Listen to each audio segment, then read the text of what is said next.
Oggi siamo qui con un microfono USB della Trust, il modello è Emita o Emita. Come suona? Scopriamolo insieme.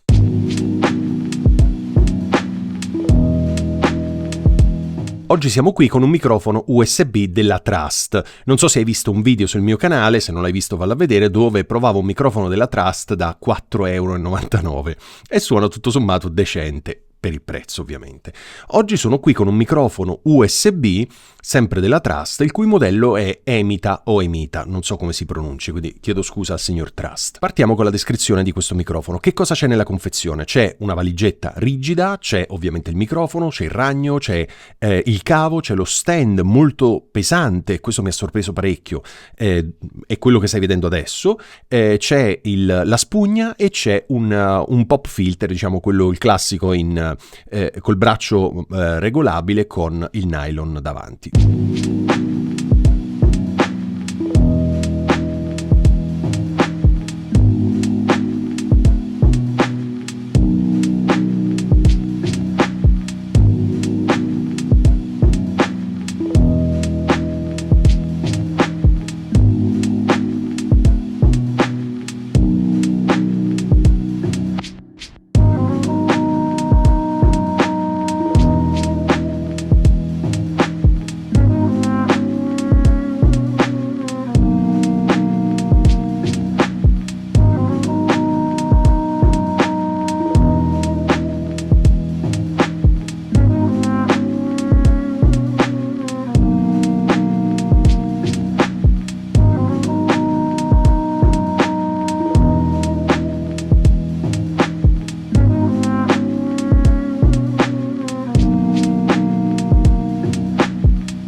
Tutto sommato, per il prezzo che costa, e dopo ti dirò quanto costa, ma trovi il link in descrizione perché sai, su Amazon i prezzi sono sempre in variazione continua, mi ha sorpreso parecchio. Il microfono è pesante e adesso provo a leggerti le descrizioni, ma lo metterò anche in sovraimpressione. C'è scritto che tra le caratteristiche ha un noise reduction. Non lo so, dopo in post-produzione ti dirò, aggiungerò delle scritte. C'è scritto così. Una cosa interessante è che il cavo è 1,80 m, quindi abbastanza lungo, la sensibilità è di 35 dB ed è molto sensibile, infatti io sto entrando in Reaper, guarda il microfono adesso è a una mano più o meno di distanza dalla mia bocca, fuori asse, e sto andando tra -6 e 0, quindi è veramente a una spinta pazzesca. Può sopportare una pressione di livello sonoro di 135 dB, ha un'impedenza di 200 ohm, è un microfono a condensatore con un pattern polare cardioide. Che cosa vuol dire? Che prende soprattutto ciò che arriva davanti, meno di ciò che arriva di lato e quasi niente di ciò che arriva dietro. Quindi diciamo è molto molto comodo, è il pattern polare che si utilizza più spesso. Essendo un microfono USB è come se avesse una scheda audio al suo interno che campiona 16 bit a 48 kHz. 16 bit è un po' poco, ti ricordo che il Blue Yeti a 16 bit e il Blue Yeti è uscito una vita fa. Ok, quindi tutto sommato non è così interessante, ma come stai sentendo non è che ti cambia la vita. Ok, basta. Queste sono le informazioni che ci sono sul sito e che volevo condividere con te. Allora, tu lo stai sentendo, io non sto equalizzando, non sto comprimendo, non sto aggiungendo nessun effetto. E sono proprio curioso di sentire in fase di montaggio di questo video questo noise reduction. È un microfono USB e come sai i microfoni USB a me non fanno impazzire. Non mi fanno impazzire perché per 1000 motivi, ma nel mio canale trovi diversi video dove ti spiego perché i microfoni USB io te li sconsiglio, però ti faccio una premessa. Ti sconsiglio i microfoni USB in generale, ma quelli di ultimissima generazione come ad esempio i Rode o gli ultimi Shure sono sicuramente microfoni USB avanzati. Addirittura il Rode NT1 Signature Series, che è sia XLR che USB, è a 32 bit, c'è un processore di effetti interno, quindi parliamo di microfoni che sono tutt'altro pianeta.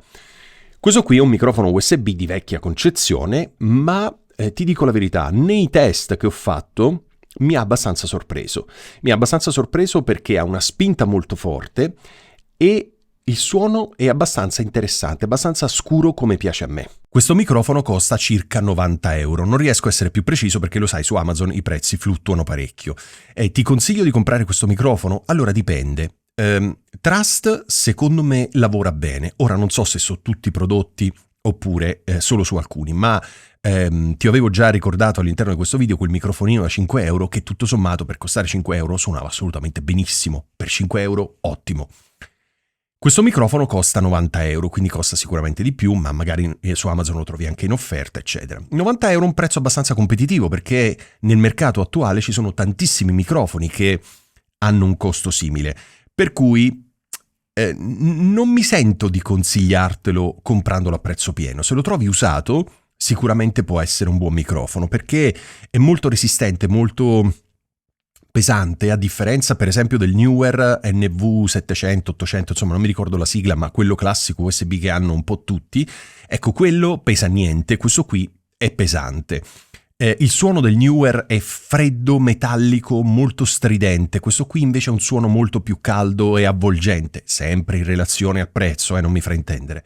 E quando parlo di un microfono in generale io parlo sempre in relazione al prezzo.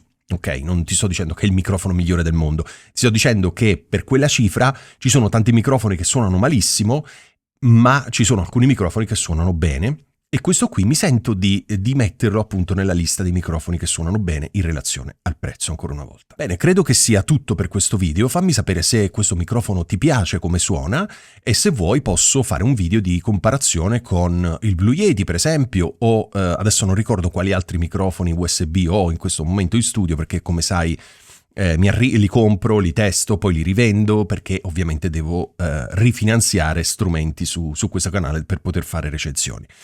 Quindi fammi sapere se ti interessa, se ti piace, se lo trovi interessante e niente, aspetto i tuoi commenti. Ok? Grazie, ciao!